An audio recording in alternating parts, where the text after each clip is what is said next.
Assalamu alaikum students. So today our topic of lecture is the implantation of the developing embryo into the uterine wall. So what is implantation? The process by which the developing embryo, that is the blastocyst, gets embedded within the uterine wall. Now you know that developing embryo enters the uterine cavity at day 4 and it is at 6 cell stage where that is morula when it enters the uterine cavity, and this morula changes to blastocyst, and this implantation can occur from day 6 to day 10 of the fertilization.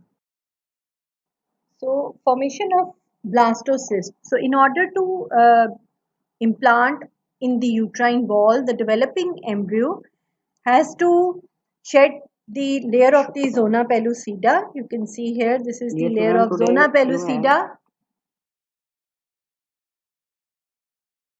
and it has to shed the layer of zona pellucida, and then the morula has to change into blastocyst.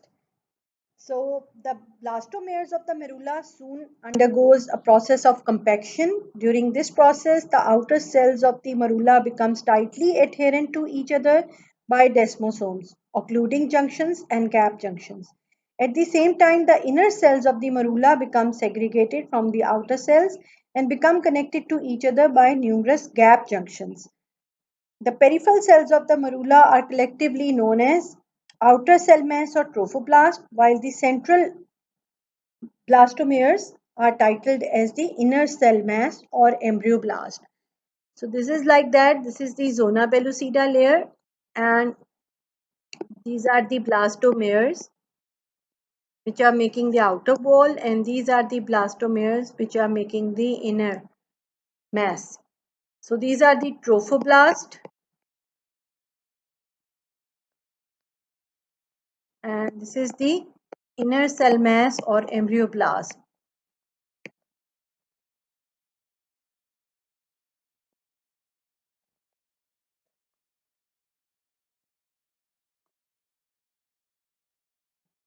The cells of the embryoblast are pluripotent, and they have the capability to differentiate into ectoderm, mesoderm, and endoderm, which are the all three primary germ layers that give rise to all cells and tissues of the body. The cells of the trophoblast form only extra embryonic structures, especially the fetal part of the placenta. Now, the morula, how it converts into blastocyst due to rhythmic peristaltic movements of the smooth muscle in the wall of uterus and the beating movements of cilia present in the epithelial cells in the lining of the tube, the morula is gradually pushed towards the uterus.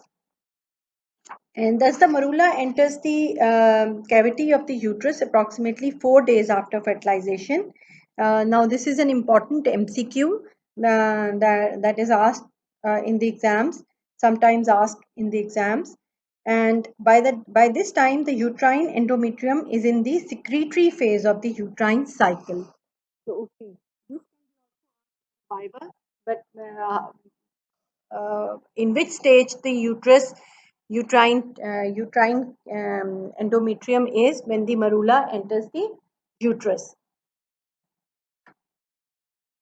So it is in the secretory phase of the uterine tube. The lumen of the uterus is full of secretions produced by the secretory mucosal cells and mucosal glands. Shortly after its entry into the uterine cavity, the fluid begins to penetrate into the morula. The fluid passes across the zona pellucida and the flattened blastomeres of the outer cell mass and accumulates in the intercellular spaces of the inner cell mass. Soon, these spaces merge with each other and give rise to a single fluid-filled cavity. This is known as blastocyst. This one, blastocyst. Blastocele. And after the formation of blastocele, the embryo, it is now known as the blastocyst. Now, this blastocyst, it gets embedded in the uterine tube. It is ready to embed in the uterine tube, but now it has still got the zona pellucida layer here. outer zona pellucida layer. And due to the appearance of blastocele, the embryoblast becomes pushed towards one side of the blastocyst and now makes a projection into the blastocele. So you can see here the inner cell mass is pushed to the one side. The trophoblast maintains its peripheral position under the zona pellucida and forms wall of blastocele. The position of embryo makes it possible to identify two poles of the blastocyst. The one pole which bears the embryoblasts is the embryonic pole, embryonic pole, embryonic pole, and this is the pole opposite the embryonic pole is the embryonic pole. Okay. Now the blastocyst, it lies free in the uterine fluid for about 2 days. During this period, it receives nutrition from the fluid present in the uterine cavity by diffusion through the zona pellucida. Now, as the embryo is growing rapidly, simple diffusion is not sufficient to meet its nutritional requirements. Therefore, the embryo implants itself into the wall of the uterus to receive nutrition and oxygen from the maternal blood.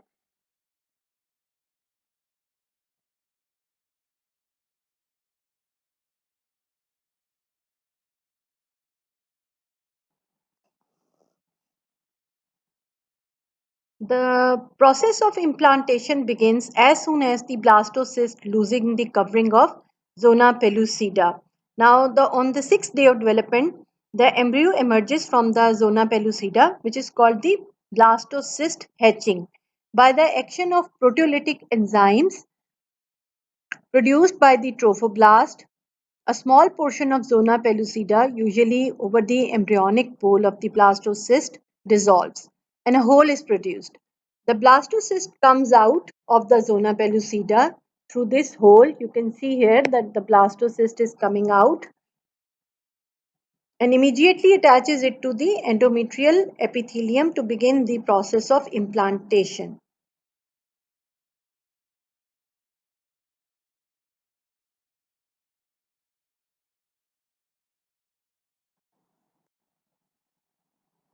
The embryonic pole of the blastocyst leads in the process of implantation. You can see here the embryonic pole, and soon the trophoblastic cells over this pole become tightly adherent to the epithelial lining of the endometrium. Now, trophoblast over the embryonic pole now differentiate into two layers: an outer layer called the syncytiotrophoblast and an inner layer called the cytotrophoblast. Slide. You can see here that this blastocyst is invading the uterine tube and uterine cavity, endometrium of the uterine cavity, and the trophoblastic cells are dividing into two, the syncytiotrophoblast and the cytotrophoblast. The syncytiotrophoblast and the cytotrophoblast. Now, the attachment of the zygote with the this blastocyst with the uterine cavity, it uh, it is due to the L-selectins present on the trophoblast cells and a carbohydrate receptors on the uterine epithelium. Now, L-selectins,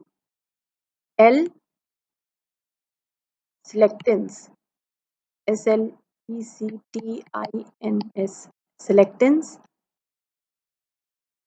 sorry, S-E-L-E-C-T-I-N, selectins, L-selectins, and on L-selectins are present on the trophoblast cells,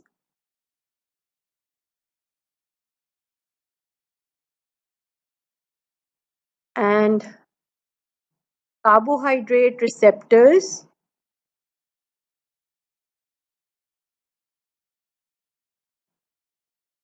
on endometrial epithelium.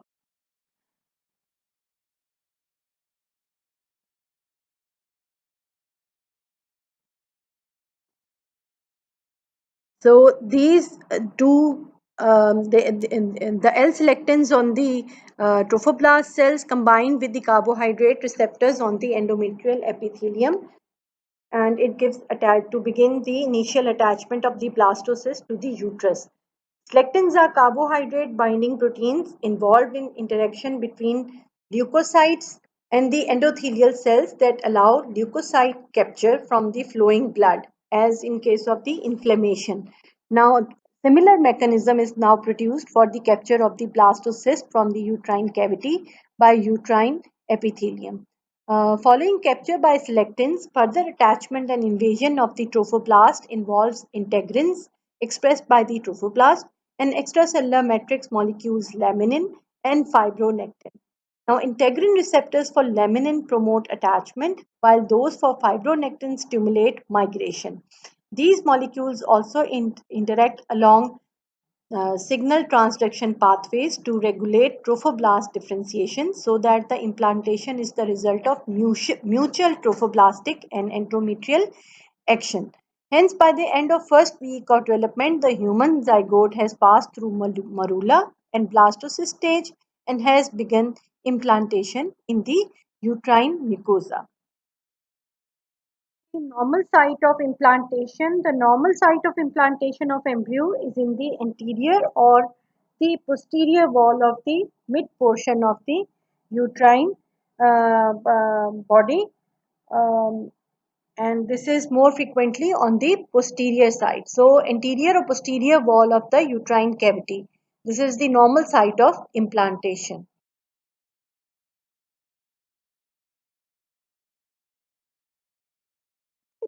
Time of implantation, the wall of uterus consists of three layers, as I have told you in previous lectures. The endometrium of the mucosa lining the inside of the wall, and myometrium, a thick layer of smooth muscles, and the perimetrium. So here only the endometrium is shown, and from puberty 11 to 13 years until menopause, that is 45 to 50 years, the endometrium undergoes changes in a cycle of approximately 28 days and under hormonal control by the ovaries. During this menstrual cycle, the uterine endometrium passes through three stages: the follicular or proliferative phase, the secretory or progestational phase, and the menstrual phase. The proliferative phase begins at the end of menstrual phase. Here you can see here the proliferative phase is beginning under the influence of FSH and under the influence of estrogen and parallel growth of ovarian follicles. The secretory phase begins approximately 2 to 3 days after ovulation in response to progesterone produced by the corpus luteum. So here you can see this is the ovulation and this is the corpus luteum. Now the uh, secretory phase has begun here. If fertilization does not occur, shedding of endometrium, the compact and spongy layers, marks the beginning of menstrual phase. So if fertilization does not occur, so this endometrium is shed off. The functional layer of the endometrium is shed off. If fertilization does occur, the endometrium assists in implantation and contributes to formation of placenta. Later in gestation, the placenta assumes the role of hormone production and the corpus luteum it degenerates. At the time of implantation, the mucosa of uterus is in the secretory phase, and during which time uterine glands and arteries become coiled and the tissue becomes succulent. So you can see here the coiled arteries, coiled glands.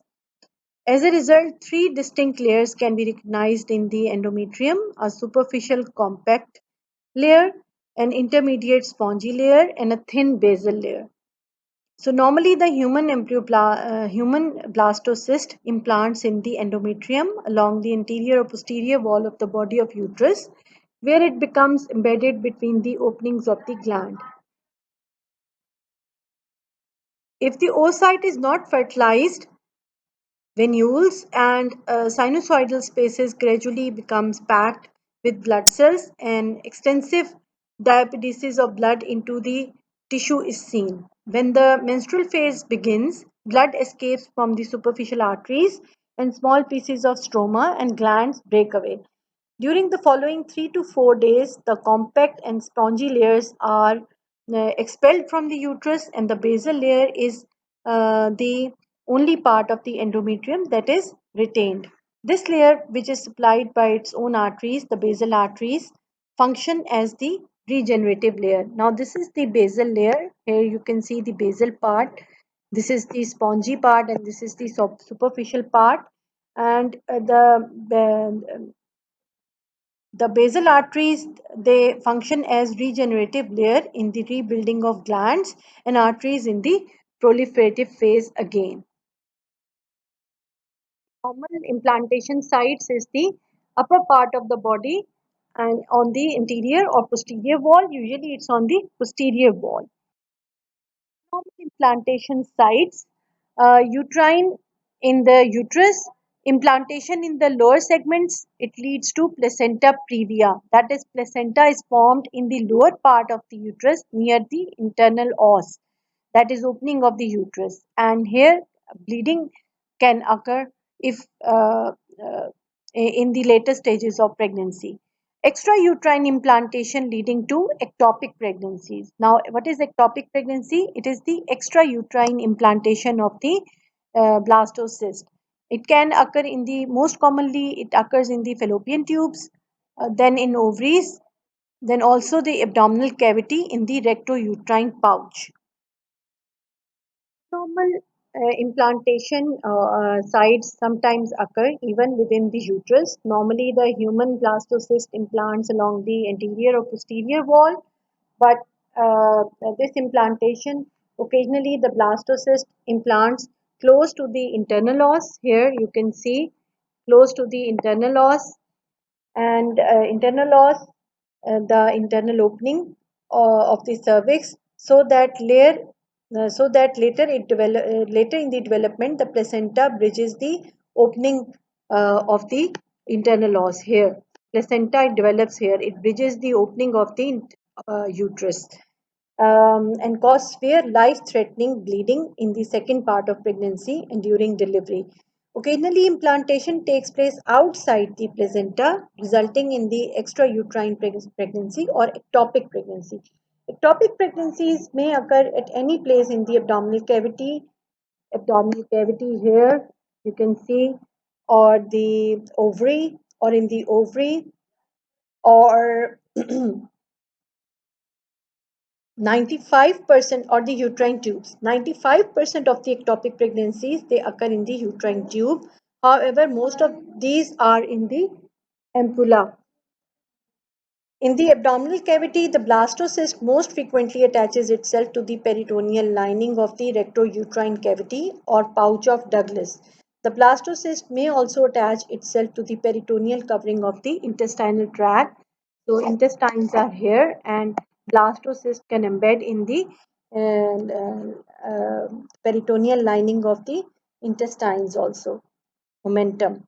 Sometimes the blastocyst develops in the ovary proper. Here you can see in the ovary, causing the primary ovarian pregnancy. In most ectopic pregnancies, the embryo dies about the second month of gestation, causing severe hemorrhage and abdominal pain in the mother.